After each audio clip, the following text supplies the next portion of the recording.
Okay जी, फिर हम start करते हैं। ऑस्टियोआर्थराइटिस जिसने आना था आगे। अगर किसी का रिकनेक्ट हो तो मुझे बता देना, मैं ऐड कर दूंगा। अब स्क्रीन शेयर मुझे पता नहीं चलेगा, ठीक है। बेशक माइक ऑन कर लीजिएगा, को बता दे मुझे।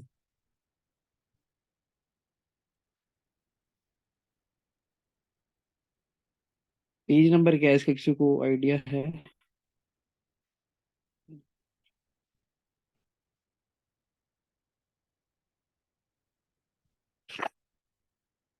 263।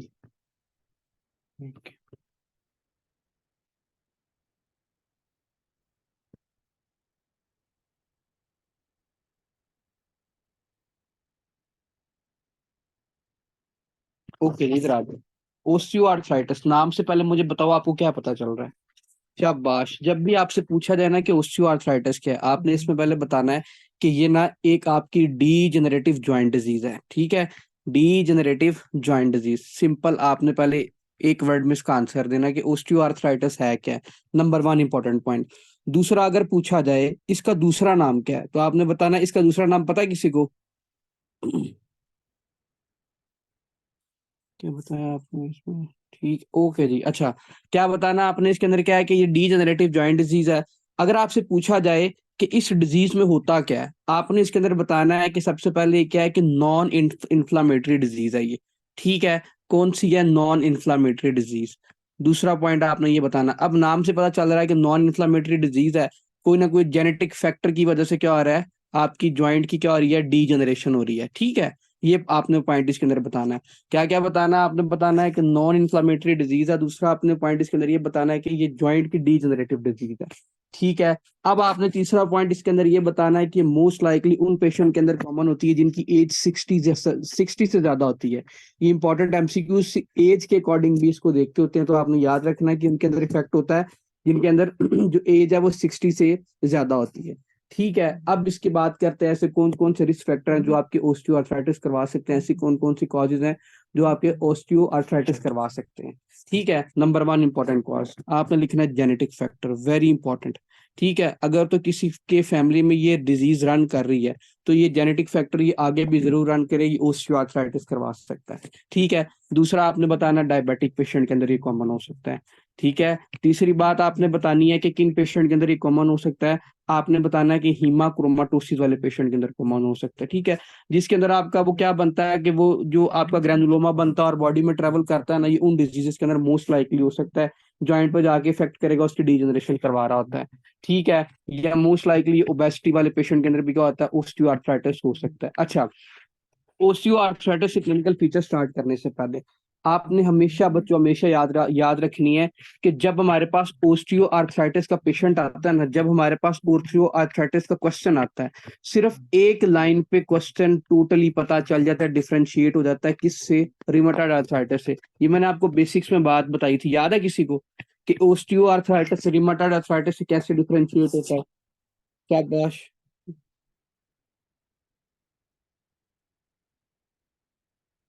किसी को पता है? Pain time, pain stiffness, very good. देखें, पता क्या होता है इसमें ओस्टियोआर्थराइटिस में क्या होता है, पेशेंट के अंदर ना मॉर्निंग स्टिफनेस होती है, ठीक है। जब वो उठता है उसके जॉइंट स्टिफ होते हैं, जॉइंट में पेन होती है।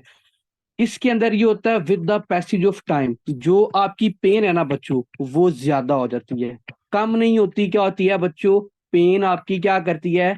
एग्रीगेट कर देती है, ज्यादा कर देती है, कम नहीं होती। वेरी इंपॉर्टेंट एमसीक्यू जो डिफरेंशिएट करता है ओस्टियोआर्थराइटिस को आपके रिमेटॉइड आर्थराइटिस से। जब भी इसका क्वेश्चन आएगा, जब भी क्वेश्चन आएगा, ये एक लाइन जरूर उसके अंदर मेंशन होगी कि जो पेन है उसकी वो एक्टिविटी के साथ ज्यादा बढ़ रही है, वर्स हो रही है with the passage of time, ठीक है। ये जरूर उसके अंदर मेंशन होगा, इसी एक लाइन पे ये एमसीक्यू स्टिक हो जाता होता है, ठीक है। ये सारी बातें आपने इसके अंदर याद रखनी है। अगर तो वो पूछे, अगर वो ये मेंशन कर दे कि मॉर्निंग स्टिफनेस है और जो उसकी पेन है, क्या है, जो उसकी पेन है वो कम हो रही है किसके साथ? एक्टिविटी के साथ, तो फिर इस पेशेंट के अंदर क्या है? जॉइंट में पेन कम हो रही है, इसका मतलब इस पेशेंट को मोस्ट लाइकली क्या हो सकता है? रिमाटाइड आर्थराइटिस हो सकता है, ठीक है। ये इंपॉर्टेंट पॉइंट है, ये याद रखना आपने। क्वेश्चन ऐसे ही आता है, मैं भी आपको इसके ना क्लास के बाद क्वेश्चन भी शेयर कर दूंगा कि जो जो इसमें से क्वेश्चन आए हुए हैं। क्या मैंने बताया? इस पेशेंट के अंदर एक के अंदर पेन ज्यादा हो रही है और एक के अंदर क्या हो रहा है? पेन कम हो रही है। अच्छा, और देखें और इस पेशेंट के अंदर क्या हो सकता है। आपने बताना है कि इस पेशेंट के अंदर वो ज्वाइंट इफेक्ट होते हैं जो वेट बेरिंग ज्वाइंट होते हैं, most likely weight bearing joint इसके अंदर इफेक्ट होते हैं। अब वेट बेरिंग ज्वाइंट कौन कौन से हो सकते हैं? नी हो सकती है, शाबाश मुझे बताएं, नी हो सकता है इसमें। हैंड्स हो सकते हैं इन्वॉल्व इसके अंदर। हिप हो सकती है, बताएं बताएं, शाबाश, और नाम बताएं, और कौन सा है? स्पाइन हो सकती है आपकी। ये सारे आपके वेट बेरिंग ज्वाइंट हैं। ठीक है, ये सारे ज्वाइंट क्या करते हैं, इसके अंदर क्या होती है, इनकी ओस्टियोआर्थराइटिस हो रही होती है, डीजेनरेशन हो रही होती है इनकी। ये आपने बात याद रखनी है। अच्छा, दूसरा बात इसके अंदर आपने क्या याद रखनी, दूसरी बात आपने बताना है कि मोस्ट लाइकली इसके अंदर जितने भी आपके लार्ज ज्वाइंट है ना, सिर्फ वो इफेक्ट हो रहे होते हैं। Most likely large joint effect हो रहे होते हैं। चौथी बात आपने इसके अंदर ये याद रखनी है कि बच्चों, इसके अंदर 4 से ज्यादा ज्वाइंट इन्वॉल्व नहीं होते एट अ टाइम। ठीक है, 1 से लेके 4 से ज्यादा ज्वाइंट इन्वॉल्व नहीं होते। एमसीक्यूज आता है, याद रखना, जब भी रिमाटॉइड आर्थराइटिस का पेशेंट आएगा वो 4 से ज्यादा 5 से ज्यादा ज्वाइंट उसके अंदर इन्वॉल्व हो सकते हैं।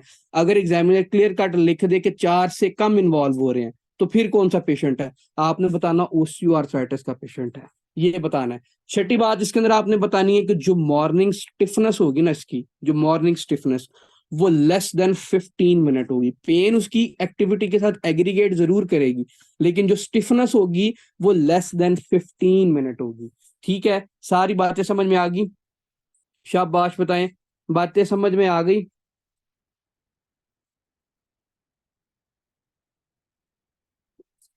ओके जी, ओके जी, ओके, अगर ये सारी बातें समझ में आ गई। अच्छा, अब बात करते हैं, फॉर एग्जांपल एक मेरे पास पेशेंट आया है, उसके अंदर अगर वो ओस्टियोआर्थराइटिस का पेशेंट है, उसका हमें पता कैसे चलेगा? ऐसे कौन से जो उसके साइंस हैं हम उस पेशेंट के अंदर देखेंगे? आपने बताना है कि जो मूवमेंट है वो तो रिस्ट्रिक्ट करेगी करेगी, साथ में इसके ना, इस पेशेंट के अंदर हम स्पेसिफिकली 2 नोड देखते होते हैं। किसी को पता कौन कौन से नोड्स देखते हैं इसके अंदर? शाबाश, मैंने बताए थे, नोड्स के नाम ही बता दो अगर पता है तो। वो भी तो दे दे एक दफा। अच्छा, मैं दोबारा बता देता हूँ। आपने इसके अंदर पता क्या बताना, ओस्टियोआर्थराइटिस वाले पेशेंट के अंदर ये होता है, डीजनरेटिव डिजीज होती है ये ज्वाइंट्स की। पहली इंपॉर्टेंट बात, आपने एक लाइन में इसकी डेफिनेशन बता दी। ठीक है, आर्टिकुलर कार्टिलेज कह लेंगे, ज्वाइंट्स की डीजनरेशन हो रही होती है इसके अंदर। दूसरी बात आपने इसके अंदर ये बतानी है कि इसके अंदर एज कितनी होगी, 60 से ज्यादा होगी, मोस्ट कॉमनली होगा। तीसरा आपने इसका रिस्क फैक्टर बताना है, किस किस पेशेंट के अंदर कॉमन हो सकती है। आपने बताना है जेनेटिक फैक्टर, जिनकी फैमिली में ये डिजीज रन करती है उनके अंदर मसला हो सकता है। डायबिटिक पेशेंट के अंदर ये मसला हो सकता है। ठीक है, और किसके अंदर ये इफेक्ट हो सकती है? शाबाश, और मैंने आपको क्या क्या बताए हैं? डायबिटिक बताया, ओबेसिटी बताया, उसके अंदर इफेक्ट हो सकता है। हीमाक्रोमाटोसिस वाले पेशेंट के अंदर इफेक्ट हो सकता है। ये सारे इसके रिस्क फैक्टर थे। फिर मैंने इसमें एक डिफरेंशियल पॉइंट बताया कि ओस्टियोआर्थराइटिस वाले पेशेंट के अंदर क्या होगा, जो पेन होगी ना, वो एक्टिविटी के साथ ज्यादा होगी, वर्स करेगी। ठीक है, लेकिन जो अगर रिमाटॉइड आर्थराइटिस का पेशेंट है, उसके अंदर क्या होगा, जो पेन होगी वो एक्टिविटी के साथ कम करेगी।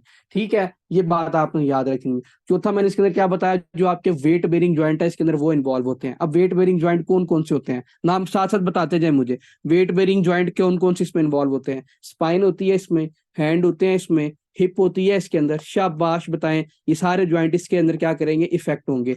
आपने बताना ओस्टियोआर्थराइटिस वाले, जी नी भी होती है। आपने बताना है कि ओस्टियोआर्थराइटिस वाले पेशेंट के अंदर क्या होता है, मोस्ट कॉमन आपने बताना है 1 से 4 ज्वाइंट इसके अंदर इन्वॉल्व हो सकते हैं। अगर सिर्फ एक ज्वाइंट इन्वॉल्व है उसको हम बोलते हैं मोनो आर्टिकुलर। ठीक है, अगर उसके 1 से लेके 4 तक, मतलब 2 3 4 इसको इन्वॉल्व है, इसको हम क्या बोलते हैं, ओलिगो आर्टिकुलर। अब एक से ज्यादा है।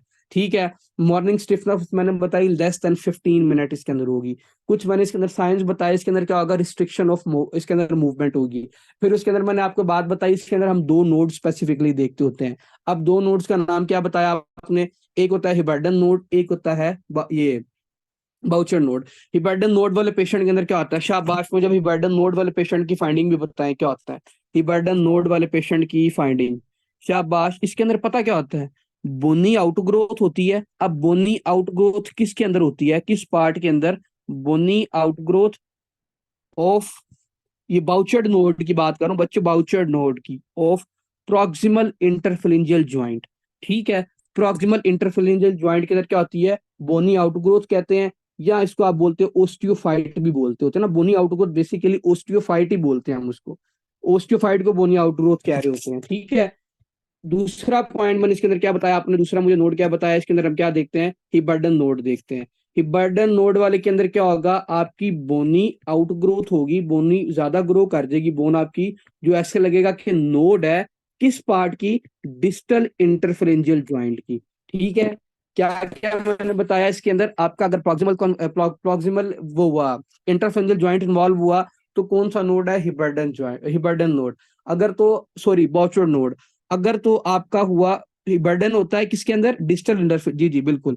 अगर आपका बॉचर नोड हुआ तो इसके अंदर क्या होगा? आपका प्रॉक्सिमल इंटरफेरेंजियल ये वाला ज्वाइंट इन्वॉल्व हो रहा होगा। ठीक है, हम नोड्स देखते हैं स्पेसिफिकली इस पेशेंट के अंदर।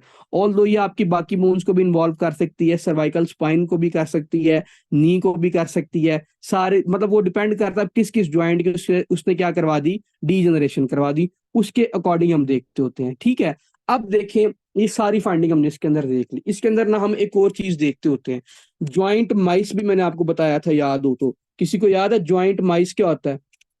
शाबाश। ज्वाइंट माइस, ये लास्ट क्लास मैंने आपको बताया था ज्वाइंट माइस।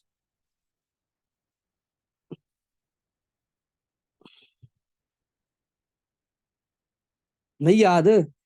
यार इसके अंदर पता क्या होता है, मैंने आपको बताया तो था उस क्लास में जी। आपके जो कार्टिलेज होते हैं ना, किसके ऊपर? ज्वाइंट के ऊपर होते हैं। उसकी क्या होती है? डीजनरेशन हो जाती है। जब आपके ये ज्वाइंट के ऊपर जो कार्टिलेज होगा, वहां पे ऑस्टियोआर्थराइटिस हो रहा है, तो कार्टिलेज आपका डीजनरेट कर देगा। जब आपका कार्टिलेज डीजनरेट कर देगा और ज्वाइंट स्पेस में ये क्या करेगा? रन करेगा, ट्रेवल करना शुरू कर देगा ना, इसको हम क्या बोलते हैं? ज्वाइंट माइस बोल रहे होते हैं। समझ आ गई? हाँ जी, ये वाला पॉइंट समझ में आया बाकी सबको?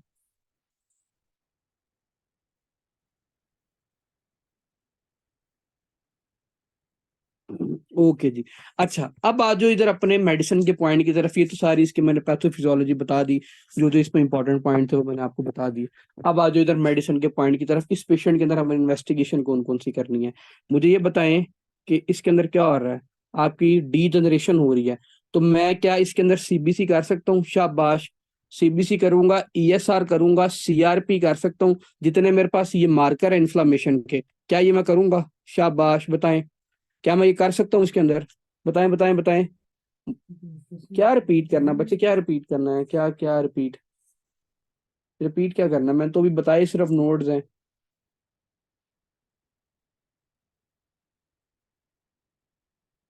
रिपीट कौन सा पॉइंट करना है? ओके, क्या करना मैंने इसके अंदर? सीबीसी करनी है, ईएसआर करना है इस पेशेंट के अंदर, सीआरपी करना है। अब मुझे बताओ, क्या ये मैं सारे टेस्ट कर सकता हूँ? मैंने इसके अंदर आपको शुरू में बताया कि इसके अंदर इन्फ्लामेशन नहीं होती। ठीक है, इसके अंदर इन्फ्लामेशन नहीं हो रही होती। ये वैसे डीजेनरेटिव डिजीज है ज्वाइंट्स की, ये कार्टिलेज की, जो क्या करती है? फैमिली में रन कर रही होती है ना। तो मुझे ये बताएं, जब इसके अंदर इन्फ्लामेशन नहीं हो रही, तो सीबीसी पे कोई फर्क आएगा? ईएसआर पे कोई फर्क आएगा? सीआरपी पे कोई फर्क आएगा? ओ भाई नहीं आएगा, ये सारे नॉर्मल होंगे। ठीक है, आपने बताना है इसके अंदर सीबीसी, ईएसआर, सीआरपी, ये तीनों चीजें क्या होगा? नॉर्मल होगा। मुझे शक है इसके, इस पेशेंट के अंदर रिमेटॉइड अर्थराइटिस भी हो सकता है। ठीक है, कंफर्म तो मैंने करना है ना कि ऑस्टियोआर्थराइटिस है कि रिमेटॉइड अर्थराइटिस। तो मुझे ये बताएं, क्या मैं इसके अंदर रिमेटॉइड फैक्टर चेक कर सकता हूँ, जो हम डायग्नोज करने के लिए चेक करते हैं रिमेटॉइड अर्थराइटिस वाले पेशेंट के अंदर? वो भाई करूंगा इसके इन्वेस्टिगेशन में। ठीक है, ताकि कंप्लीट एग्जैक्ट डायग्नोसिस बना सकूं। वो भी इसके अंदर क्या होगा? नेगेटिव होगा। मुझे और बताएं इस पेशेंट के अंदर और मैं क्या टेस्ट इस टेस्ट कर सकता हूँ? एंटी न्यूक्लियर एंटीबॉडीज का इसमें चेक करूंगा, एंटी न्यूक्लियर एंटीबॉडीज वो भी चेक करूंगा, वो भी नेगेटिव मिलेंगे इसके अंदर मुझे। ठीक है, तो मैं फिर करूंगा क्या इसके अंदर? और भाई सिंपल सी बात है, मैं इसके अंदर एक्सरे करूंगा। वेरी इंपॉर्टेंट पॉइंट, मुझे एक्सरे से पता चलेगा। जी, ये भी पढ़ते हैं, ये एसीसीपी वाला साइन नीचे ये इन्वेस्टिगेशन नीचे जाके देखते हैं ना।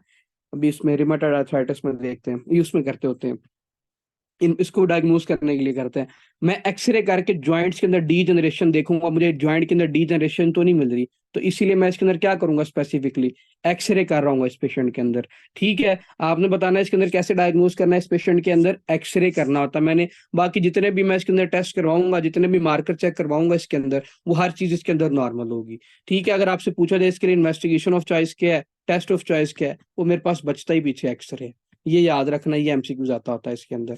ठीक है, ये वाली बात समझ में आई? बाकी जितने आपने टेस्ट किए वो सारे इसके अंदर क्या होगा? नॉर्मल होगा। एक्सरे पे मुझे और क्या मिल सकता है? मुझे एक्सरे पे ओस्टियोफाइट मिल सकते हैं। शाबाश। ओस्टियोफाइट मैंने क्या बताया था? बोनी आउटग्रोथ थी जो, मुझे वो मिल सकती है। भाई मुझे एक्सरे पे बोनी आउटग्रोथ भी मिलेगी, मैं एक्सरे करूंगा इस पेशेंट के अंदर। हाँ जी, एक्सरे करेंगे इस पेशेंट के अंदर। ये सारी चीजें हम इस पेशेंट के अंदर कर रहे होते हैं। अच्छा, ये तो सारी थी इन्वेस्टिगेशन। इन्वेस्टिगेशन में से किसी का कोई क्वेश्चन, फिर मैं ट्रीटमेंट बताऊं जल्दी जल्दी।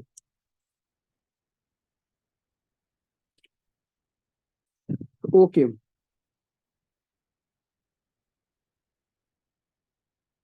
ओके, अब मैंने इस पेशेंट के अंदर ट्रीटमेंट क्या करना है।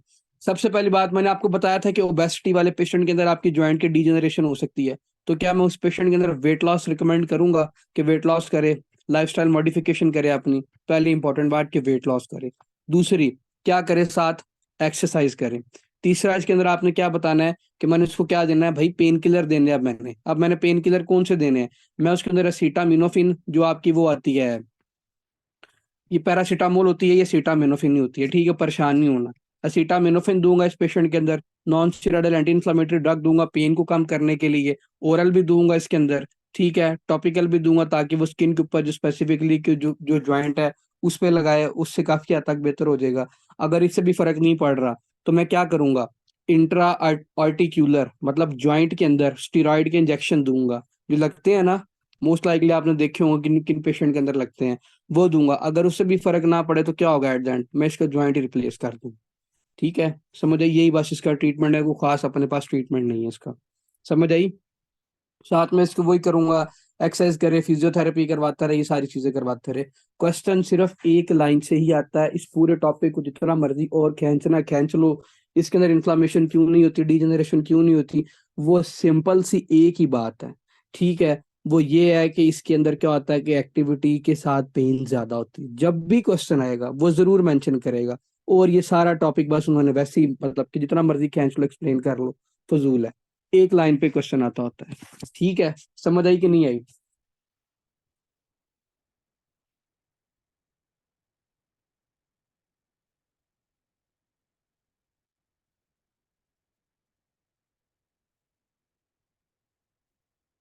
ओके जी, एक दफा आपकी बुक से भी रीड आउट करा दूं, कुछ कह रहे हैं तो। Common chronic non inflammatory arthritis of the synovial joint characterized by the deterioration of the articular cartilage, वो मैंने बता दिया। osteophyte bone formation हो रही होती है, फैमिली हिस्ट्री में पॉजिटिव होती है, ओबेसिटी की वजह से हो सकता है, जॉइंट ट्रॉमा की वजह से हो सकता है। ये हमने अभी इसको डिफरेंशिएट कर लिया कैसे osteoarthritis को रिमोटॉइड आर्थराइटिस को आपस में क्या करना है, डिफरेंशिएट करना है। प्रेजेंट विद द क्रेपिटस के साथ आएगा, मूवमेंट कम होगी। इसके अंदर क्या होगा, initially pain that worse with the activity, ये भी मैंने सारी बात कर ली। इसके अंदर मॉर्निंग स्टिफनेस होगी, इधर लेस देन 30 मिनट लिखा है, कुछ बुक्स पर लेस देन 15 मिनट लिखा हुआ है। ठीक है, stiffness is also experience after a period of the rest. जब भी वो रेस्ट करता है उसके बाद दोबारा उसके अंदर क्या होती है, स्टिफनेस स्टार्ट हो जाती है, पेन स्टार्ट हो जाती है ना इस पेशेंट के अंदर। वही जो हमने सारी बातें इसके अंदर की हुई, एक्सरे करेंगे इसके अंदर, सिक्लोटिक लीजन देखेंगे इसके अंदर। और उसने कहा लैब टेस्ट में हम क्या कर सकते हैं, इसके अंदर इन्फ्लामेटरी मार्कर देखेंगे, ESR CRP, वो सारी चीजें लिख ली थी उसने, बोला ये सारी चीजें नॉर्मल होंगी इसके अंदर। ठीक है, ट्रीटमेंट में क्या करना, बेस्ट इनिशियल ट्रीटमेंट इसका क्या है, फिजिकल ये फिजिकल थेरेपी, वेट रिड्यूस कर ले, सारी बातें वही है, वो भी देख लीजिएगा। इसका मॉडिफाइड ट्रीटमेंट में क्या सर्जरी, आप जो ज्वाइंट है उसकी क्या कर दे, ट्रांसप्लांट कर दे, जिसको माथोप्लास्टी भी बोलते होते हैं। बस, और कुछ नहीं है। हाँ जी, समझ आ गई। ये पेशेंट भी मोबाइल ओस्टियोपोरोसिस भी इनके अंदर हो जाता होता है ना with the passage of time, old ages में जाके। ओके, क्वेश्चन वाली लाइन आप यहाँ पे लिख ले बेशक। जब भी क्वेश्चन आता है, पेन यहाँ पे लिखी हुई है ये वाली ना, कि पेन क्या करती है, एक्टिविटी के साथ वर्स करती है, और किसी भी लाइन से क्वेश्चन नहीं आता होता। आज जिनको नहीं समझ में आई थी उनको भी आ गई अब।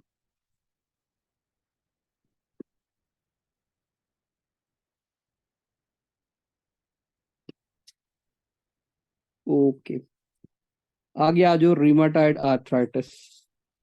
रिमाटाइड आर्थराइटिस इंपॉर्टेंट है, ठीक है। रिमाटाइड आर्थराइटिस में बताना है कि आपकी क्रोनिक डिजीज है, ठीक है। और इसके अंदर आपने बताना है कि ये एक ऑटो इम्यून डिजीज है, वेरी इंपॉर्टेंट, ये याद रखना, ये ऑटो इम्यून डिजीज है। ठीक है।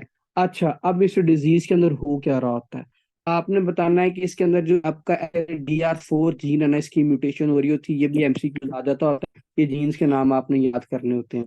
ठीक है, इसके अंदर इन्फ्लामेशन भी हो रही होती है, इसके अंदर भी आपकी ज्वाइंट की क्या होती है, डिस्ट्रक्शन हो रही होती है।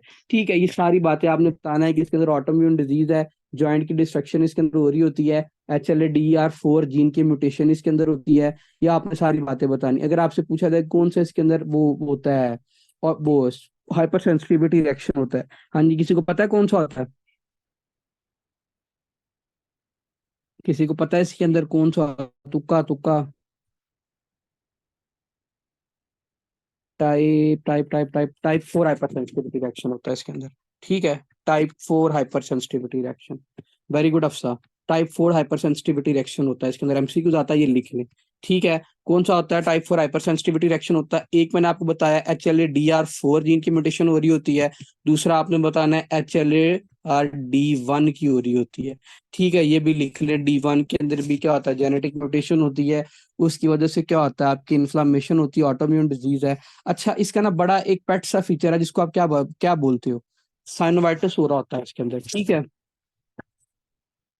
साइनोवाइटिस। अब साइनोवाइटिस क्या होता है यार, जो आपका साइनोवियल फ्लूइड है ना, वहां पे इन्फ्लामेशन होना शुरू हो जाए। जब वहां पे इन्फ्लामेशन हो गया, हम उसको क्या बोलते हैं, साइनोवाइटिस बोलते हैं। और इसकी वजह से क्या एक स्पेसिफिकली फॉर्मेशन होती है, आपने बताना।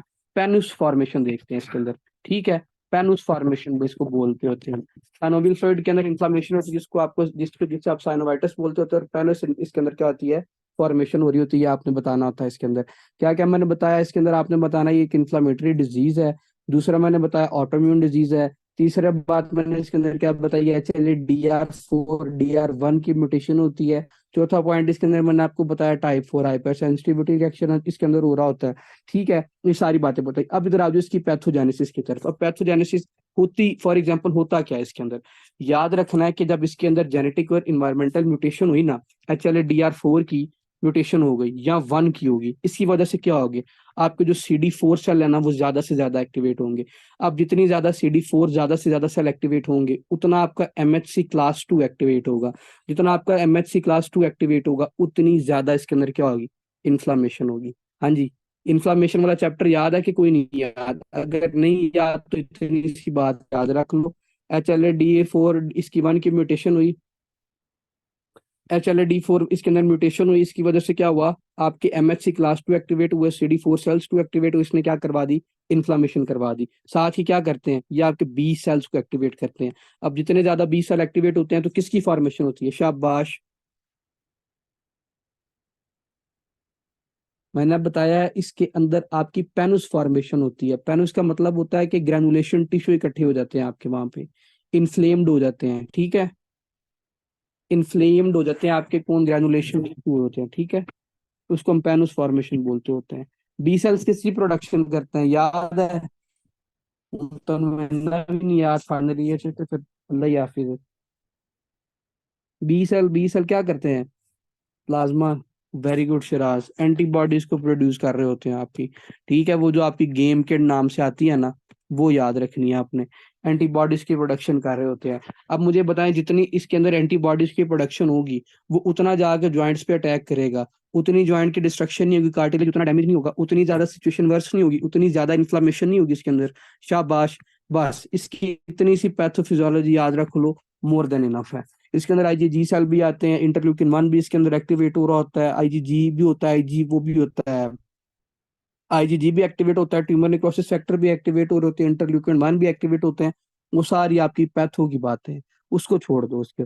ठीक है, अब बात करते हैं इसके क्लिनिकल फीचर की। फॉर एग्जांपल एक पेशेंट आया है, उसके अंदर क्या होगा, रिमेटॉइड अर्थराइटिस हो गया, उसकी क्या क्या ऐसी, इसके क्या क्या क्लिनिकल फाइंडिंग होगी। आपने सबसे पहले बात बतानी है, इसके अंदर जब भी जॉइंट की इन्वॉल्वमेंट होती है ना, वो पोली आर्टिकुलर होती है। अब पोली आर्टिकुलर का मतलब क्या होता है, तो भाई आपके 5 से ज्यादा जॉइंट इन्वॉल्व हो रहे हैं। पहली इंपॉर्टेंट बात आपने बतानी है। दूसरी आपने बतानी है कि एक्टिविटी के साथ ना, एक्टिविटी के साथ जो ज्वाइंट में वो पेन है, वो कम हो जाएगी। ठीक है, पेन कम हो जाएगी इस पेशेंट के अंदर। तीसरी बात आपने बतानी है कि इसके अंदर जो स्टिफनेस होती है ना, वो कितनी होती है, आपने बताना 30 मिनट से ज्यादा हो रही होती है इस पेशेंट के अंदर। उसके अंदर क्या था, 30 मिनट से कम थी, 15 मिनट से कम थी, 30 मिनट्स कह लें। कुछ बुक 30 लिखती है, कुछ 15 लिखती है। ठीक है, इसके अंदर हम टू फॉलो कर रहे हैं, तो आप ये लिख लें जिस 30 मिनट से ज्यादा स्टिफनेस होती होती है। आपने चौथी बात इसके अंदर क्या करनी है, इसके अंदर जो मोस्ट लाइकली जो इफेक्ट होते हैं ना ज्वाइंट में, सबसे पहले जो इफेक्ट होते हैं, वो आपके स्मॉल ज्वाइंट इफेक्ट हो रहे होते हैं। अब small joint effect, small joint में कौन कौन सी चीज आती है, शाबाश। बताएं कौन कौन से ज्वाइंट आ सकता है स्मॉल ज्वाइंट के अंदर, एक मिनट, ये क्या हो गया, स्मॉल ज्वाइंट के अंदर। यार आपका जो प्रॉक्सिमल इंटरफेरेंशियल जॉइंट है वो इसके अंदर इन्वॉल्व इन्वॉल्व हो रहा होता है। दूसरी आपने बात पता क्या लिखनी है, जब हमने ओस्टियोआर्थराइटिस पढ़ा था, ठीक है, हमने पढ़ा था उसके अंदर डीआईपी भी इन्वॉल्व हो रहा था और प्रॉक्सिमल इंटरफेरेंशियल जॉइंट भी इन्वॉल्व हो रहा था। लेकिन रिमेटॉइड अर्थराइटिस वाले पेशेंट के अंदर सिर्फ प्रॉक्सिमल इंटरफेरेंशियल जॉइंट इन्वॉल्व हो रहा होता है, डीआईपी नहीं हो रहा होता। ठीक है, इतनी बस इसका डिफरेंशियल पॉइंट है, ये आपने याद रखना है। समझ आ गई कि नहीं है ये वाली बात? और इसके अंदर और कौन कौन से क्लिनिकल फीचर हो सकते हैं? शाबाश, जो लोकल सिस्टेमिक साइन है वो सारे इसके अंदर पॉजिटिव होंगे यार। फीवर इस पेशेंट के अंदर हो रहा होगा, आपने बताना इसके अंदर फीवर होगा, फटीग होगी इस पेशेंट के अंदर, वेट लॉस हो रहा होगा इस पेशेंट के अंदर, एनोरेक्सिया हो रहा होगा, ठीक है, साथ इसके अंदर क्या होगा, ज्वाइंट पेन हो रही होगी। ये सारे हमने अकॉर्डिंग टू देख लिए किसके, हमने आर्टिकुलर फीचर देख लिए। अब आर्टिकुलर मतलब जॉइंट्स के फीचर देख लिए ना, उसकी वजह से मसला आ रहा है। अब बात करते हैं किसकी, extra articular feature. For example एक पेशेंट आया मेरे पास, कौन सा, रिमाटॉइड अर्थराइटिस का पेशेंट आया, उसके अंदर और क्या क्या हो सकता है? आपने बताना है, हमने जब भी बात करनी है एक्स्ट्रा आर्टिकुलर फीचर की बात करनी है। जी क्या पूछा? जी बैकर सिस्ट बताता हूँ, उधर आता हूँ, उधर ही आ रहा हूँ शिराज। अच्छा, देखें, जब भी आपने बताना है कि मेरे पास अगर कोई पेशेंट आया, कौन सा, ओस्टियो सॉरी रिमेटॉइड अर्थराइटिस का पेशेंट आया, उसके अंदर एक्स्ट्रा आर्टिकुलर फीचर मतलब जॉइंट्स के अलावा और क्या क्या मसला हो सकता है वो बताना है। आपने लिखना है इसके अंदर, सबसे पहले बात करते हैं अगर कार्डिक की, अगर उसका हार्ट इन्वॉल्व हो रहा है तो इस पेशेंट के अंदर क्या मसला होगा, आपने बताना है। इसके अंदर मायोकार्डाइटिस भी हो सकता है, ठीक है, और क्या हो सकता है, इसके अंदर एंडोकार्डाइटिस भी हो सकता है इस पेशेंट के अंदर, और इस पेशेंट के अंदर पेरिकार्डाइटिस भी हो सकता है। ठीक है, ये तीनों बातें आपने याद रखनी है। इन तीनों को हम क्या कहते हैं, अगर स्पेसिफिकली इकट्ठी हो रही हो तो, अगर इकट्ठा हो रहा हो तो वेरी गुड हफ्सा, पैनकार्डाइटिस बोल रहे होते हैं ना हम इसको। आपने याद रखना है कि ये पैनकार्डाइटिस भी करवा सकता होता है। नंबर वन, कार्डिक के लेवल पे इसकी इन्वॉल्वमेंट देख ली। अगर बात करें सेकेंड कौन सी, पल्मोनरी लेवल पे बात करें, लंग्स के अंदर बात करें, आपने कहीं पे पढ़ा था ये कैप्लान सिंड्रोम करवा रहा है, शाबाश। कैप्लान सिंड्रोम, जब आपने रेस्पिरेटरी न्यूमोकोनियोसिस वाला टॉपिक पढ़ा था, न्यूमोकोनियोसिस, याद है कि नहीं याद? आपने बताना है कि ये क्या करवाता है, कैप्लान सिंड्रोम भी करवा रहा होता है। ठीक है, याद है कि नहीं याद? ओके। अच्छा, साथ आपने बताना है ये क्या करवा रहा होता है। जी जी, जी जी, ये बोलते हैं इसको। अच्छा, आपने इसके अंदर क्या, तो चौथी बात आपने क्या बतानी है, इस पेशेंट के अंदर और क्या हो सकता है, आपने बताना है ये पल्मोनरी फाइब्रोसिस भी करवा देता है। ठीक है, अब जैसे जैसे ये आपको पता ऑटोइम्यून डिजीज है, ब्लड के अंदर रन करेगी, इन्फ्लेमेशन जैसे जैसे जिस पार्ट से गुजरेगी ये उसको इफेक्ट कर रही होगी। क्या मैंने बताया, कार्डिक की बात की तो पैनकार्डाइटिस, पेरिकार्डाइटिस, मायोकार्डाइटिस है, ये एंडोकार्डाइटिस, कोई सी तीनों से भी करवा सकता है ये। ठीक है, पल्मोनरी की बात की, पल्मोनरी वाले पेशेंट के अंदर क्या हो सकता है, आपने बताना कैप्लान सिंड्रोम हो सकता है, आपने बताना इस पेशेंट के अंदर पल्मोनरी फाइब्रोसिस हो सकती है। ठीक है, फिर हम बात करते हैं किसकी, आपकी न्यूरोलॉजिकल इश्यूज की। अब न्यूरोलॉजिकल इश्यूज में क्या हो सकता है, सिंपल सी बात है, आपने बताना ये सर्वाइकल लेवल पे ना, आपके सर्वाइकल लेवल पे, अब सर्वाइकल क्या है, स्पाइनल कॉर्ड वाले लेवल पे क्या करवाता है, आपने बताना ये कॉर्ड कंप्रेशन करवा रहा होता है ना, स्पाइनल कॉर्ड की कंप्रेशन करवा देता है। आपको पता है जब इन्फ्लेमेशन होगी, वो जो दो दो वर्टिब्रा के दरमियान गैप था वो कम हो जाएगा, उसकी वजह से क्या हो जाएगा, आपकी कॉर्ड कंप्रेस हो जाएगी। जब आपकी कॉर्ड कंप्रेस होगी तो उसकी वजह से क्या हो सकता है, और यार न्यूरोपैथी नहीं हो सकती, सिंपल सी बात है, न्यूरोपैथी करवा रहा है ये। ठीक है, क्या बताया, कार्डिक के लेवल पे क्या करवा देगा, पैनकार्डाइटिस करवा सकता है, पल्मोनरी के लेवल पे कैप्लान सिंड्रोम करवाया, न्यूरोलॉजिकल के लेवल पे न्यूरोपैथी करवा रहा है। ठीक है, अब थोड़ा सा नीचे आ जाओ, किधर, रेनल की तरफ आ जाओ, रेनल पे क्या करवा रहा होता है, रेनल पे यही करवा रहा होता है इसने, रेनल पे आपने बताना है कि ये नेफ्रोटिक सिंड्रोम भी करवा सकता है आपकी वेस्टर्न मेम्ब्रेन को डैमेज करवा के। ठीक है, और ये क्या करवा रहा होता है, आपने बताना है ग्लोमेरुलोनेफ्राइटिस, इन शॉर्ट क्या ना ये करवा सकता है, वो फिर डिपेंड करता है वो नेफ्रोटिक सिंड्रोम करवा रहा है कि क्या करवा रहा है। ठीक है, ग्लोमेरुलोनेफ्राइटिस, ठीक है, ये बताना आपने, ये नेफ्राइटिस करवा रहा है। अब अगर बात करते हैं किसकी, इसकी ब्लड की, ब्लड के अंदर क्या करवा रहा होता है, आपने बताना है ब्लड के अंदर ये क्या करता है, ये अनीमिया करवा रहा होता है। किसी को पता कौन सा अनीमिया करवाएगा? मैंने बताया था लास्ट टाइम भी, कौन सा अनीमिया करवा रहा होगा? शाबाश, anaemia, anaemia, anaemia of the chronic disease, पढ़ा नहीं था इसकी कॉम्प्लिकेशन में, anaemia of the chronic disease, याद है ना? आपने बताना है कि बच्चों ये अनीमिया भी करवा रहा होता है। ठीक है, अब वो कैसे, जब आपको पता है बॉडी में इन्फ्लेमेशन ज्यादा होती है ना तो बैक्टीरिया, जा ओके। जब बॉडी में क्या होता है कि इन्फ्लेमेशन ज्यादा होती है, जब बॉडी में इन्फ्लेमेशन ज्यादा होती है तो इसकी वजह से क्या होता है यार, आपके बैक्टीरिया ज्यादा से ज्यादा अटैक कर देते हैं। जब बैक्टीरिया अटैक करेंगे, बैक्टीरिया की न्यूट्रिशन क्या है, वो भी क्या करेंगे, आयरन पे डिपेंडेंट होते हैं, आयरन को क्या करते हैं, एज ए न्यूट्रिएंट इस्तेमाल करते हैं। तो हमारी बॉडी पता क्या करती है, बॉडी में जो स्टोर्ड आयरन पड़ा होता है फेरेटिन, उसको रिलीज करना कम कर देती है। जब बॉडी में फेरेटिन स्टोर्ड जो लीवर में पड़ी होती है वो रिलीज कम करेगी, तो इसके अंदर क्या होगा, फेरेटिन का लेवल ज्यादा हो जाएगा। ऐसे इस पेशेंट के अंदर क्या हो सकता है, anaemia of the chronic disease हो जाता है इसके अंदर। ठीक है, ये वाली बात समझ में आई। ला जी जी, फेरेटिन को ब्लॉक कर देता है, इसलिए फेरेटिन का लेवल बढ़ जाता है। ये वाली बात समझ में आई कि कैसे क्यों ब्लॉक करता है।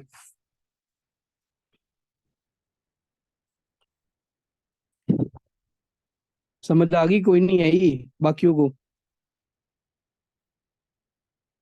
इसमें से क्वेश्चन आता होता है, याद रखना है, इसमें रिमेटॉइड अर्थराइटिस में से। और क्या होता है इसके अंदर, आपने बताना आरे वाले पेशेंट के अंदर और क्या हो सकता है, फेल्टी सिंड्रोम हो सकता है। शाबाश, किसी को पता है फेल्टी सिंड्रोम, कहीं पहले नाम सुना हो। ये रिमेटॉइड अर्थराइटिस वाले पेशेंट के अंदर फेल्टी सिंड्रोम भी हो रहा होता है, याद है किसी को कि फेल्टी सिंड्रोम कैसे होता है। यार एक मिनट, ये हैंग कर रहा है। फेल्टी सिंड्रोम, क्या क्या आपने लिखा है, आपने बताना है जब भी किसी पेशेंट के अंदर फेल्टी सिंड्रोम होगा ना, सिंपल दो बातें लिखनी है इसके अंदर। आपने बताना है इसके अंदर रिमेटॉइड आर्थराइटिस हो रहा होता है, प्लस इसके अंदर स्प्लीनोमेगैली हो रही होती है। Very important MCQs. स्प्लीनोमेगैली के साथ क्या हो रहा होता है आपका, न्यूट्रोपीनिया हो रहा होता है। जहां पे भी ये तीनों चीजें देखिए, आंखें बंद करके इसका आंसर लगाना, फेल्टी सिंड्रोम होगा इस पेशेंट के अंदर। अब देखिए ये होता कैसे है। यार आप मुझे ये बताएं कि जब उस पेशेंट के अंदर आरए हो गया, आरए की वजह से क्या होगा, डब्ल्यूबीसीज बढ़ेंगे नहीं। जब जितनी ज्यादा उसकी डब्ल्यूबीसीज बढ़ते हैं, अब आपको पता है इनकी डिग्रेडेशन किधर हो रही होती है, आपके स्प्लीन में हो रही होती है। जब इनकी डिग्रेडेशन ज्यादा से ज्यादा होगी, मुझे ये बताएं, क्या इस पेशेंट के अंदर स्प्लीनोमेगैली नहीं हो सकता, इस पेशेंट के अंदर स्प्लीनोमेगैली होगा। क्या जब इसके अंदर स्प्लीनोमेगैली हुआ, आपके फर्स्ट लाइन कौन से सेल लड़ने जाते हैं, न्यूट्रोफिल जाते हैं, तो न्यूट्रोफिल का लेवल नहीं कम होगा। शाबाश, न्यूट्रोपिनिया नहीं होगा इस पेशेंट के अंदर, इस पेशेंट के अंदर न्यूट्रोपिनिया आ जाएगा। समझ आ गई कि तीनों, ये तीनों चीजें।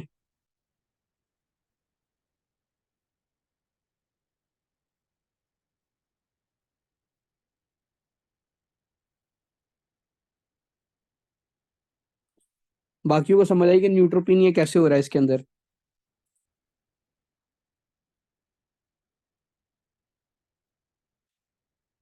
यार ये फेल्टी सिंड्रोम वाली बात याद रखेंगे। अच्छा, अब हमने इस पेशेंट को डायग्नोज कैसे करना है, सिंपल सी बात है, पता क्या करना है हमने इस पेशेंट के अंदर।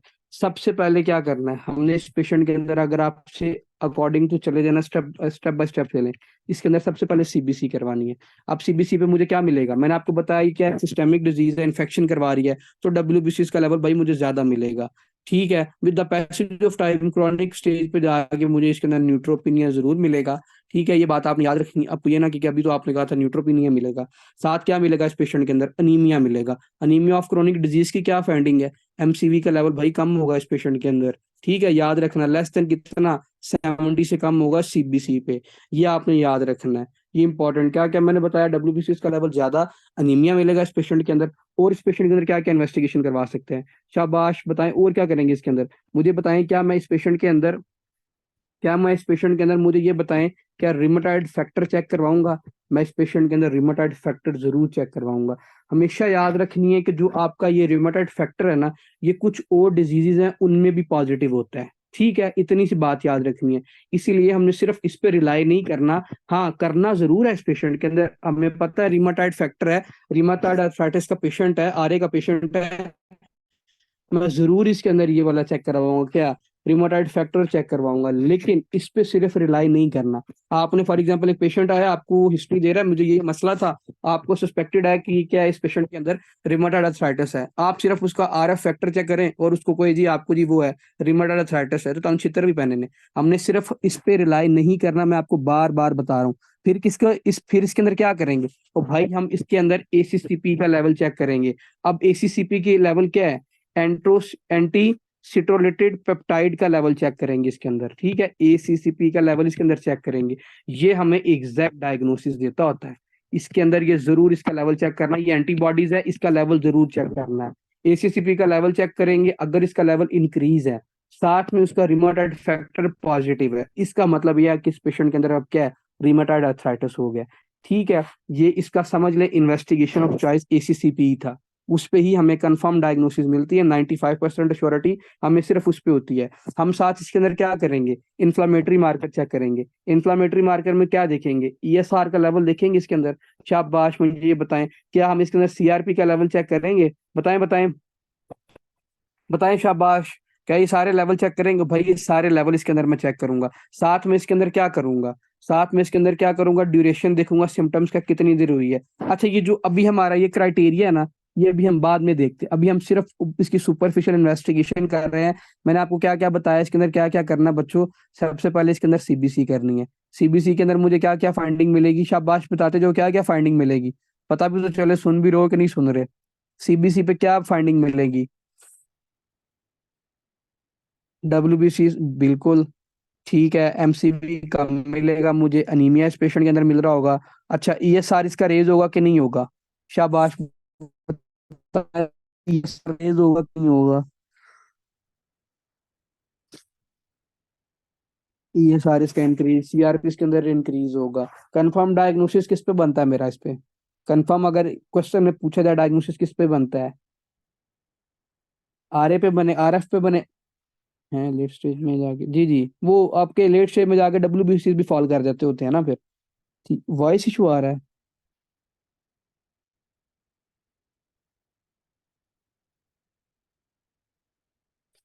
वो हफ्सा फिर वो आपका इशू होगा, ओके।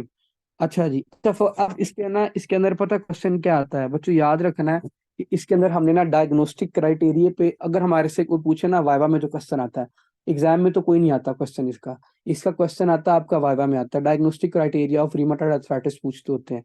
अच्छा, अब मैं इसका ना टेबल बनाता हूँ, उसके टेबल के अकॉर्डिंग आपने डायग्नोस्टिक क्राइटेरिया पे चलना है। सबसे पहले मैं चेक चेक करूंगा इसके लार्ज जॉइंट इफेक्ट है कि नहीं, पहले जॉइंट देखूंगा। ठीक है, अगर नहीं इफेक्ट तो उसका 0 नंबर मैं दूंगा लार्ज जॉइंट्स, क्योंकि इसके अंदर मोस्ट लाइकली मैंने आपको शुरू में बताया कि क्या होता है कि आपके स्मॉल जॉइंट इफेक्ट सबसे पहले होते हैं। अगर उसका एक लार्ज जॉइंट इफेक्ट है तो उसको मैं क्या कितने मार्क्स दूंगा, 0 दूंगा। अगर उसके 2 से लेके 10 कितने हैं आपके लार्ज जॉइंट इफेक्टेड इनमें से जितने भी हैं, तो मैं इसको कितने नंबर दूंगा इसके अंदर? आपने बताना है कि इसके अंदर इसको 1 नंबर मैं दूंगा। ठीक है, ये क्राइटेरिया इसको फॉलो करना होता है। अगर उसका 1 से लेके 3 स्मॉल जॉइंट इफेक्टेड है, ठीक है, तो फिर इसके अंदर मैं इसको क्या, इसके कितने नंबर दूंगा, इसको मैं 2 नंबर दूंगा इसके अंदर। ठीक है, या अगर आपके 4 से लेके 10 तक स्मॉल जॉइंट इसके अंदर इन्वॉल्व है ना, तो इसके 5 नंबर होंगे। ठीक है, ये तो देख लिए हमने अकॉर्डिंग टू क्या, ज्वाइंट्स देख लिया इसका लेवल। पहला इंपॉर्टेंट पॉइंट हमने देख लिया। दूसरा इसके अंदर क्या देखना है, मैंने सिम्टम्स का ड्यूरेशन देखना है, ड्यूरेशन ऑफ सिम्टम्स, ये दूसरी चीज मैंने चेक करनी है इसके अंदर। अच्छा, अगर तो उसका कितना हुआ, 6 वीक से ज्यादा ड्यूरेशन हो गया, 6 वीक से ड्यूरेशन ज्यादा, तो मैं इसको 1 नंबर दूंगा। ठीक है, अगर तो उसका लेस देन 6 वीक चल रहा है तो मैं इसको कितना दूंगा, अभी 0, क्योंकि अभी क्रोनिक स्टेज पे इसका मतलब नहीं गया। इसीलिए मैं क्या दूंगा इसको, 0 0 दूंगा। अगर 6 वीक से ज्यादा है, तो मैं फिर इसको 1 दूंगा। ठीक है, ये मैंने ड्यूरेशन पे चेक कर लिया। तीसरा काम मैं इसके अंदर क्या करूंगा बच्चों, इसके अंदर मैं आपके ये जो ये मार्कर्स है मैं इनको चेक करूंगा। ठीक है, अगर तो उसका ESR और CRP दोनों क्या है, नॉर्मल है, तो इसको मैं क्या लेवल दूंगा, 0 दूंगा।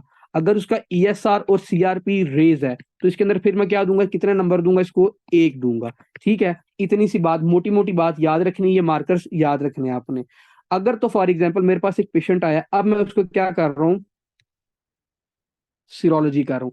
अब सीरोलॉजी के अकॉर्डिंग क्या करना है, अगर तो उसका रीमाटाइड फैक्टर भी नेगेटिव है और ये CCP भी नेगेटिव है, तो मैंने इस पेशेंट के अंदर कितने मार्क्स देने हैं इसको, मैंने इसको 0 देने हैं।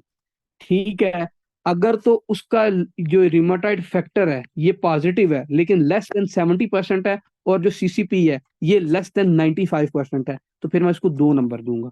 ठीक है, अगर तो इसका RF भी रेज है फुली 70% से ज्यादा, और CCP भी इसका 95% से ज्यादा है, तो फिर एग्जैक्ट डायग्नोसिस है मेरा इस पेशेंट के अंदर क्या हो गया, रिमोटाइड अर्थराइटिस हो गया। मैं इसको क्या दूंगा, 3 नंबर। ये सारे के सबका ये आपने चीजें ये मैयर करनी है ऐसे। अगर तो इन सब का कंक्लूजन निकला कितना, आपका स्कोर निकला 6 से ज्यादा, 6 से ज्यादा चीजें इसके अंदर इन्वॉल्व हो रही होंगी। ठीक है, CCP तो इसके अंदर इन्वॉल्व होगा ही होगा, लेकिन last point repeat, last point serology वाला रिपीट। अच्छा बच्चे, मैंने आपको ये बताया कि अगर उसका रिमाटाइड फैक्टर क्या है, नेगेटिव है, और उसका जो सीसीपी है, एसीसीपी है, वो नेगेटिव है, तो 0 मार्क्स, मतलब इसको है ही नहीं है। अगर तो उसका रिमाटाइड फैक्टर लेकिन उसका लेवल कम है, और सीसीपी है उसका लेवल भी कम है, लो है, एक का लेस देन 70% है, एक का लेस देन 95% है, इसका मतलब मैंने इसको 2 नंबर देने। सस्पेक्टेड है कि मुझे इस पेशेंट के अंदर आगे रिमाटाइड अर्थराइटिस हो सकता है, लेकिन अगर इसका 95 से ज्यादा और इसका 70 से ज्यादा, तो फिर तो मुझे कंफर्म है मैंने 3 नंबर देने हैं। इस पेशेंट के अंदर क्या है, इस पेशेंट के अंदर इसका कि भी आपको सेंड कर दूं ग्रुप में, ठीक है।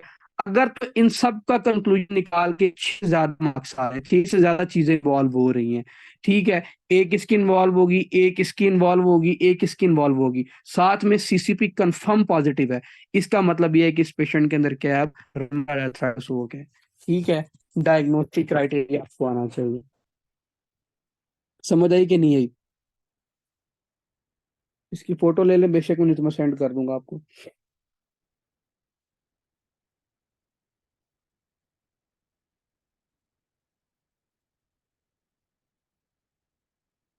नहीं समझ आई?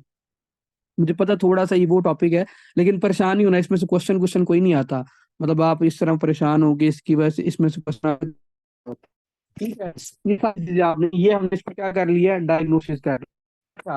अब हम कुछ साइन देखते हैं सेशन के अंदर, वेरी इंपॉर्टेंट साइन। ये साइन आपसे पूछते होते हैं, ये आपसे क्वेश्चन में भी पूछ लेते होते हैं, ये आपसे वाइवा में भी पूछ ले होते हैं। इसके अंदर हम 2 से 3 साइन देखते हैं। एक इसमें क्या देखते हैं, स्वान नेक डिफॉर्मिटी देखते होते हैं, ये मैंने मेरे ख्याल में आपको लास्ट क्लास में बताया था। स्वान नेक डिफॉर्मिटी, ये नहीं आपने बोलना, ठीक है। दूसरा इसके अंदर हम क्या देखते हैं, बोटीनियर डिफॉर्मिटी देखते होते हैं, ठीक है। ऊपर हमने बाउचर नोड पढ़ा है, यहाँ पे मैंने आपको क्या बताया, बोटीनियर डिफॉर्मिटी की बात मैंने की है। हम इसके अंदर बोटीनियर डिफॉर्मिटी देखते हैं। तीसरा, हम इसके अंदर जी थंब देखते होते हैं। अब स्वान नेक डिफॉर्मिटी में क्या, आपने याद रखे, स्वान नेक डिफॉर्मिटी जो होता है, कि जो आपका ये होता है, इसको क्या कहते हैं, प्रॉक्सिमल इंटरफेरेंजियल ज्वाइंट होता है, जो आपका, एक मिनट, पीआईपी होता है ना, इसके अंदर क्या होता है, एक्सटेंशन हो जाती है, ठीक है। जो आपका डीआईपी ज्वाइंट होता है, डिस्टल इंटरफ्लेंजियल ज्वाइंट, इसके अंदर क्या हो रहा होता है, आपने बताना है, इसके अंदर फ्लेक्शन हो रही होती है, ठीक है। किसके अंदर, रिमेटॉइड आर्थराइटिस वाले पेशेंट के अंदर, स्वान नेक डिफॉर्मिटी के अंदर। मैं भी आपको इसकी फोटो भी दिखा देता हूँ गूगल से, या साथ गूगल खोल के देख लो इसकी फोटो। स्वान नेक डिफॉर्मिटी में ये होता है, ठीक है। बोटीनियन डिफॉर्मिटी में इसी को उल्टा कर दो, प्रॉक्सिमल इंटरफ्लेंजियल ज्वाइंट पे क्या होगी आपकी, ज्यादा से ज्यादा आपने बताना फ्लेक्शन हो रही है, ठीक है। जो आपका डिस्टल इंटरफ्लेंजियल ज्वाइंट है, यहाँ पे क्या होगी ज्यादा से ज्यादा, और भाई इसकी एक्सटेंशन ज्यादा से ज्यादा हो रही होगी। ये 2 साइन जरूर चेक करते होते हैं हमें डायग्नोसिस के लिए, कि इसके अंदर क्या, इसके अंदर रिमेटॉइड आर्थराइटिस है या नहीं, ठीक है। ये वाली साइन समझ में आई कि नहीं आई?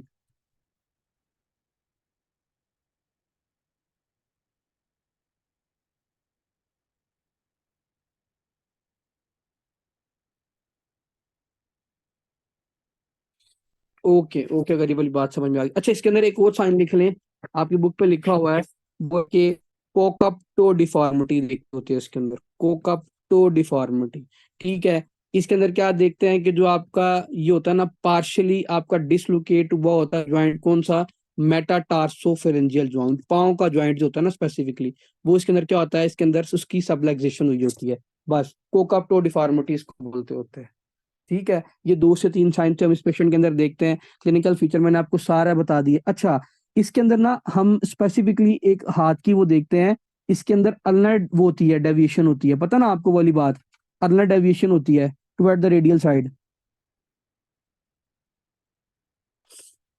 वो जो मैंने आपको बताई थी, इसको बाहर निकालो।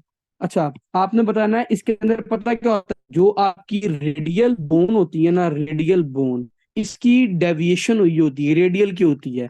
रेड लास्ट पॉइंट, हाँ वही करने लगा हूँ। अब तो कोकप्टो डिफॉर्मिटी वाला आपने बताना, उस पेशेंट के अंदर सब डेविएशन होती है मेटाटार्सफेरेंजियल ज्वाइंट की, ठीक है। कोकप्टो डिफॉर्मिटी बोलते होते हैं उसको।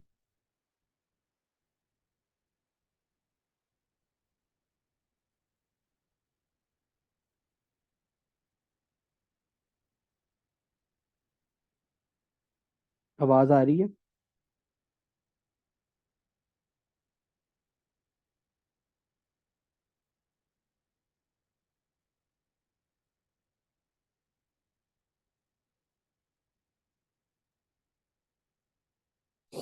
ओके। पार्टी आपने बताया उसके अंदर जी वही टेम्परेरी हो रही होती है, पार्शियल हो रही होती है, डिसलोकेशन होती है मेटालैंगिक जॉइंट की, वो मैंने बताया।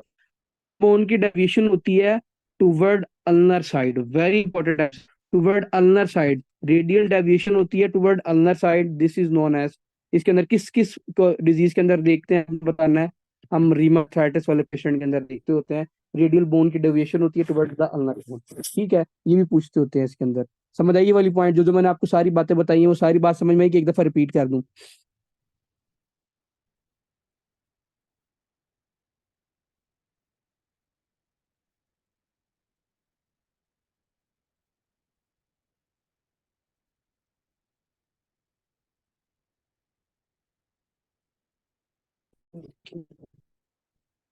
अच्छा, अभी जरा आगे इसके ट्रीटमेंट की तरफ, इसका ट्रीटमेंट काफी इंपॉर्टेंट है।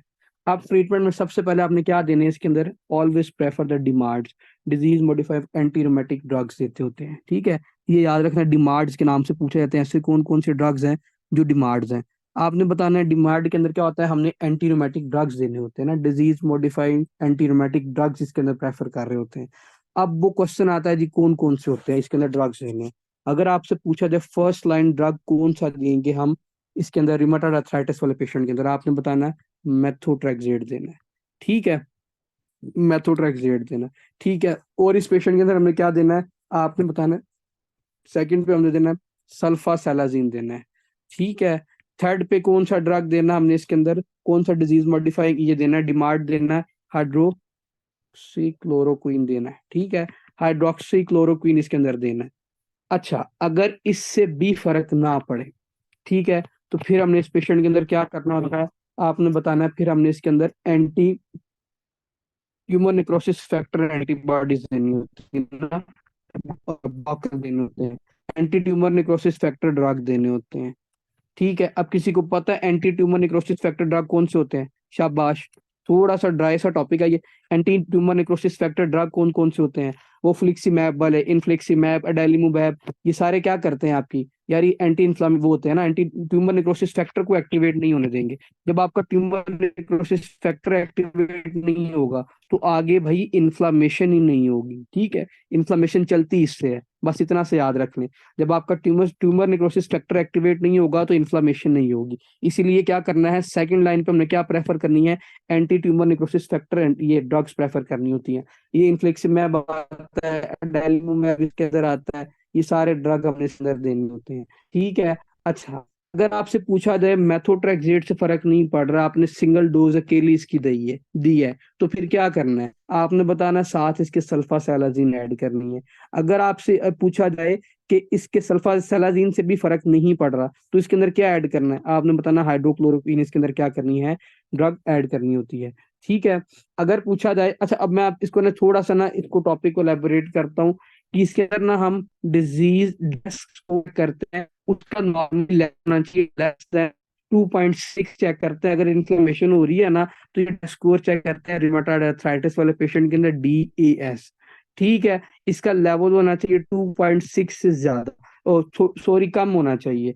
अगर आपने फॉर एग्जांपल किसी पेशेंट के अंदर रिमेटॉइड अर्थराइटिस हो गया, उसका लेवल कितना है, 2.6 से ज्यादा है, आपने उसके अंदर क्या दिया, डिमार्ड्स दिए, डिजीज मॉडिफाइड एंटीबायोटिक ड्रग्स दिए, उसका लेवल बेसिकली अब 2.6 से नीचे आना चाहिए। लेकिन अगर आपने सिर्फ अकेली मेथोट्रेक्सेट दी ना, मेथोट्रेक्सेट दी, और आपने ये दोबारा स्कोर चेक किया, इसका लेवल 2.6 से कम नहीं हुआ, तो फिर आपने क्या करना है, जो आपके पास रिमेनिंग दो और रह गई है ना ये डिजीज मॉडिफाइंग एंटीरोमेटिक ड्रग, कौन कौन सी, सल्फासाजिन, हाइड्रोक्सी।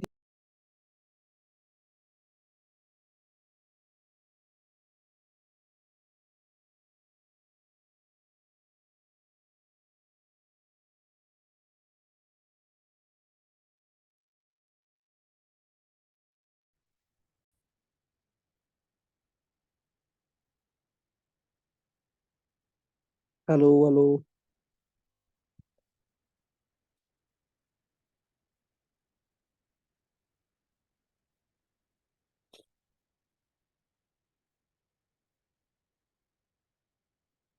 ओके, अगर आवाज आ रही है तो।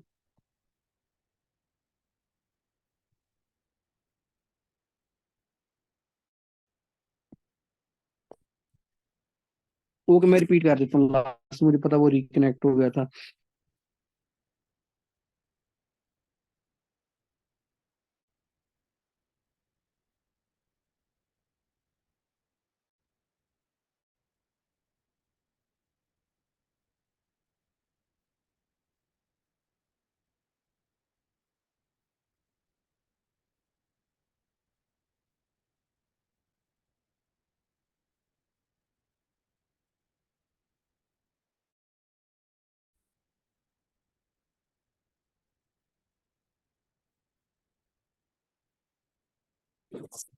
अच्छा, इधर आ जाओ।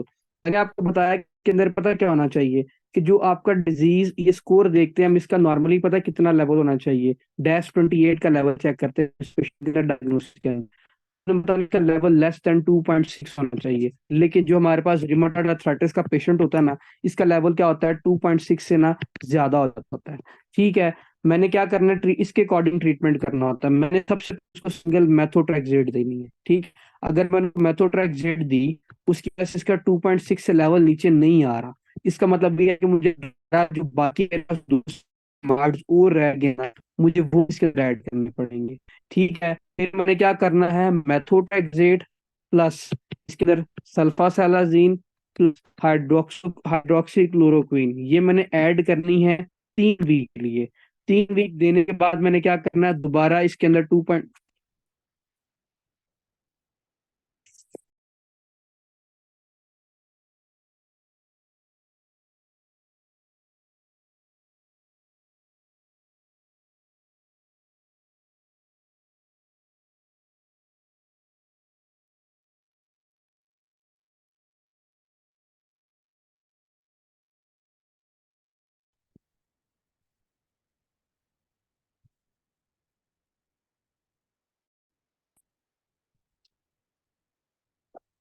यार स्टोरी फिर नेट चला गया था। मैंने ये बताया है कि मैंने क्या करना है, इसके अंदर -28 का लेवल चेक करना है। ठीक है। अगर मुझे -28 का लेवल ज्यादा मिलेगा, तो मैंने क्या करना है, इस पेशेंट के अंदर मैंने सिर्फ सिंगल मेथोट्रेक्सेट देनी है। ठीक है। अगर मेथोट्रेक्सेट से उसका ये जो 2.6 से लेवल है ये नीचे नहीं आ रहा, तो मैंने क्या करनी है, जो रिमेनिंग मेरे पास 2 से 3 और ड्रग रहेगी ना, जो डिमांड्स पड़ी हुई हैं, मैंने फिर इसके अंदर वो ऐड करनी है।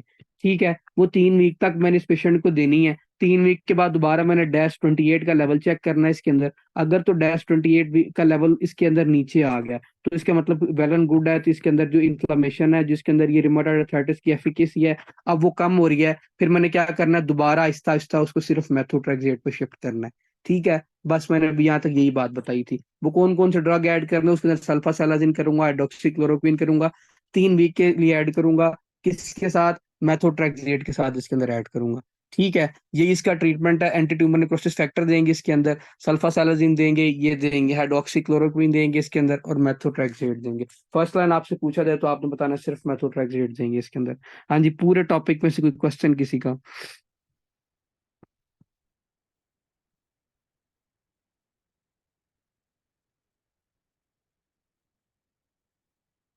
इसको एक दफा आपकी बुक से भी रीड आउट करा देता हूँ यहाँ पे, तो मतलब उन्होंने बहुत कम लिखा हुआ है। Systemic autoimmune disorder characterised by chronic destructive inflammatory arthritis, symmetrical joint involvement होती है इसके अंदर। ठीक है। पेनिस फॉर्मेशन बनता है, वो भी हमने देख लिया। फीमेल जेंडर के अंदर मोस्ट कॉमन हो सकता है HLA-DR4 DR1 की वजह से भी हो सकता है। ठीक है। वो बातें भी इसके अंदर आपने लिखनी है। 30 मिनट से स्टिफनेस ज्यादा होगी, वार्म स्वेलिंग मल्टीपल इसके अंदर जॉइंट इन्वॉल्व होंगे इसके अंदर। ये देखें, मेटाकार्पोफेरेंजियल जॉइंट इसके अंदर इन्वॉल्व होता है स्पेसिफिकली, ये प्रॉक्सिमल इंटरफेरेंजियल जॉइंट इसके अंदर इन्वॉल्व हो रहा होता है। हैंड, एंकल, नी, शोल्डर, जितने भी आपके जॉइंट्स हैं ना, उनकी क्या होती है, इसके अंदर इन्फ्लामेशन हो रही होती है 6 वीक से ज्यादा। क्यों? क्योंकि क्रॉनिक डिजीज है ना, क्रॉनिक ऑटोइम्यून। शुरू में मैंने पहला वर्ड बोला था। इसके अंदर क्या देखते हैं हम, नोड्यूल्स भी देखते होते हैं, किधर जॉइंट्स के इर्द गिर्द देखते हैं। ठीक है। एनलर डेविएशन फिंगर की होती है इसके अंदर, फिंगर्स की देखनी है। वैसे अगर पूछा जाए कौन सी होती है बोन्स की, तो रेडियल बोन की होती है डेविएशन इसके अंदर। ठीक है। मेटाकार्पोफेरेंजियल जॉइंट इसके अंदर देखते हैं, उसकी हाइपरट्रॉफी जो होती है, लिगामेंट और टेंडन्स की डिफॉर्मिटी होती है, वही स्वान नेक डिफॉर्मिटी देखते हैं, बोटोनिया डिफॉर्मिटी देखते हैं। पोकअपटो इसके अंदर डिफॉर्मिटी आप लिख लें, जी थंब डिफॉर्मिटी भी इसके अंदर लिख लें। ठीक है। वेस्कुलाइटिस इसके अंदर हो रहा होता है, सबलक्सेशन वो मैंने बता दी जो उसकी होती है, मेटाटार्सोफेरेंजियल जॉइंट की। जी इसके अंदर ये भी लिख लें, अगर आइज की इन्वॉल्वमेंट होती है ना, तो किराटो कंजवाइटिस भी इसके अंदर हो सकता है। ठीक है, डायग्नोस्टिक क्राइटेरिया वो हमने देख लिया। इस पेशेंट के अंदर आरएस फैक्टर का लेवल चेक करेंगे, आईजीएम एंटीबॉडीज आपको पता है बी सेल को एक्टिवेट करेगा, तो आईजीएम एंटीबॉडीज का लेवल भी देखेंगे। ईएसआर और सीआरपी की उसने एक नंबर यहाँ पे दिया हुआ है। वो जो मैंने आपको कंप्लीट लिखवाया था ना स्कोर, वो वाला वो आपने यहाँ पे ऐड कर लेना, ठीक है, यहाँ पे बहुत कम लिखा हुआ है। साथ इसके क्या देखना है, anaemia of the chronic disease, WBC का लेवल इसके अंदर इंक्रीज उसने शो करवाया है। विस्कोसिटी कम, शुरू में डब्ल्यूबीसी का लेवल इंक्रीज करता है, बाद में कम कर देता है। न्यूट्रोपीनिया भी देखते हैं इसके अंदर हमने, ईएसआर सीआरपी का लेवल भी इसके अंदर देखते हैं। एक्सरे भी करते हैं हम इसको इसको देखने के लिए ना। ठीक है, ट्रीटमेंट में आपने बताना है, उससे लिखा है यहाँ पे एनसेड देंगे इन्फ्लेमेशन को कम करने के लिए। डिमार्ड देंगे इसके अंदर। डिमार्ड में जो फर्स्ट लाइन प्रेफर है, जो मोस्ट वो है बेस्ट इनिशियल है, वो आपके पास मेथोट्रेक्सेट उसने यहाँ पे लिखा हुआ है। अगर उससे नहीं फर्क पड़ता तो हाइड्रोक्सीक्लोरोक्विन सल्फासालाजिन देंगे। सेकंड लाइन पे उसने बताया कि anti tumour necrosis factor inhibitor देंगे। रिटुक्सिमैब वगैरह आ गया ना, लिफ्लोनामाइड आ गया। इसकी कॉम्प्लिकेशन में क्या हो सकता है आपने बताना है। इसकी कॉम्प्लिकेशन में anaemia of the chronic disease हो सकता है, और क्या हो सकता है इसके अंदर, सेकेंडरी एमाइलोइडोसिस हो सकता है। Anaemia of the chronic disease मैंने बता दिया कैसे हो सकता है। फैल्टी सिंड्रोम भी इसके अंदर से हो सकता है। कैप्लान सिंड्रोम भी मैंने आपको बता दिया। शॉगरेन सिंड्रोम जब हम पढ़ेंगे ना वहाँ पे 1 से 2 दिन बाद, फिर आपको बताऊंगा शॉगरेन सिंड्रोम कैसे। वो सिंपल सी बात है, जब ये ऑटोम्यून डिजीज करवाएगा ना, तो वो शॉगरेन सिंड्रोम भी करवा सकता होता है ना। ठीक है, वो ये शॉगरेन सिंड्रोम भी करवा देता होता है। ये थोड़े दिन बाद पढ़ेंगे, फिर आपको वहाँ डिटेल में बताऊंगा कि कैसे करवाएगा। अभी आपकी समझ में नहीं आनी, तो कंप्लीट टॉपिक पढ़ाना पड़ेगा इसके अंदर। ठीक है। अच्छा, एक बात यहाँ पे और ऐड कर लें, जब भी आपने किसी पेशेंट के अंदर 1 से 2 बातें और, मेथोट्रेक्सेट देनी है ना, मेथोट्रेक्सेट इसके साथ आप एक विटामिन जरूर देते हैं। किसी को पता, एमसीक्यूज लिखिएगा ये वाले। कौन सा विटामिन देंगे इसके अंदर? शाबाश। कौन सा विटामिन देंगे इस पेशेंट के अंदर? ये एमसीक्यूज आते हैं सारे। कौन सा विटामिन देंगे इसके अंदर? क्या मैं इसके अंदर साथ विटामिन B9 दूंगा? ठीक है। फॉलिक एसिड डेफिशिएंसी कर रहा होता तो मैं इसके अंदर वेरी गुड तो की विटामिन बी दूंगा। साथ अगर आपसे पूछा जाए ये इसकी, अगर फॉर एग्जांपल किस, आपने जब भी मेथोट्रेक्सेट देनी है, देने से पहले आपने क्या करवाना है? आपने उसका पल्मोनरी फंक्शन टेस्ट जरूर करवाना है, साथ आपने उसके एलएफटी जरूर करवाने हैं। क्यों? क्योंकि यार ये आपकी पल्मोनरी फाइब्रोसिस करवा रहा होता है। साथ आपने बताना है इसका जो मेटाबॉलिज्म है वो किधर होता है, लीवर में होता है। ठीक है, ये हिपैटोटॉक्सिक ड्रग होता है, इसीलिए क्या करना है इस पेशेंट के अंदर, हमने साथ एलएफटी जरूर करवाने होते हैं। ये आपने मेथोट्रेक्सेट में अंदर जरूर ये वाली बात लिखनी, इंपॉर्टेंट है। ठीक है। दूसरा इसमें से क्वेश्चन ये आता है, फॉर एग्जांपल आप किसी पेशेंट के अंदर हाइड्रोक्सी क्लोरोक्विन दे रहे हैं ना, इसके अंदर क्या होता है आपने बताना है। इसका जो मोस्ट कॉमन साइड इफेक्ट है वो रेनल टॉक्सिसिटी होती है, रेटिनल सॉरी टॉक्सिसिटी करता है ये। ठीक है, आपकी आईज को डैमेज कर रहा होता है। आपने ये बात याद रखनी है। अगर तो फॉर एग्जांपल उस पेशेंट के अंदर वीएन प्रॉब्लम होना स्टार्ट हो गया ना, तो आपने इस चीज को जरूर रूल आउट करना कि आप उसके अंदर ड्रग कौन सी दे रहे हैं, स्पेसिफिकली कौन सी करवाती है, हाइड्रोक्सी क्लोरोक्विन करवाती है ना। बस ये याद रखना है, हाइड्रोक्सी क्लोरोक्विन। ये एमसीक्यूज आते होते हैं। वो जो मैंने आपको 102 शुरू में एमसीक्यूज बताए थे, वो भी आपने याद रखना है। कि पेन जो इसके अंदर होगी वो क्या करेगी, कम करेगी एक्सरसाइज के साथ, और ओस्टियोआर्थराइटिस के साथ क्या करेगी, ज्यादा करेगी। यहाँ तक किसी का कोई भी क्वेश्चन है तो बताएं, वरना फिर छुट्टी करें, आपकी दूसरी क्लास स्टार्ट होने लगी है। ओके जी।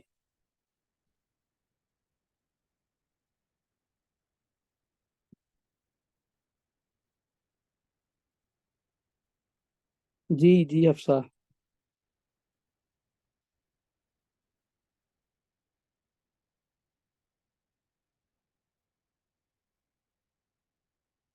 जी जरूर देंगे विटामिन B9 के, इसके मेथोट्रेक्सेट के साथ जरूर जरूर देंगे। प्रोफाइलैक्सिस भी स्टार्ट कर देंगे। ठीक है, क्योंकि प्योरिन और पायरिमिडीन उसके वो उसके साथ वो करता है ना ये मेथोट्रेक्सेट यूएमपी के लेवल को उसको ऑल्टर करता है, और वो B9 की फॉर्मेशन में हेल्प करते हैं। तो इसीलिए क्या करेंगे, साथ B9 आप उसको जरूर देंगे। यूरिडाइल मोनोफॉस्फेट के लेवल पे जी। ओके जी, फिर छुट्टी करें, फी मान अल्लाह। अल्लाह हाफिज।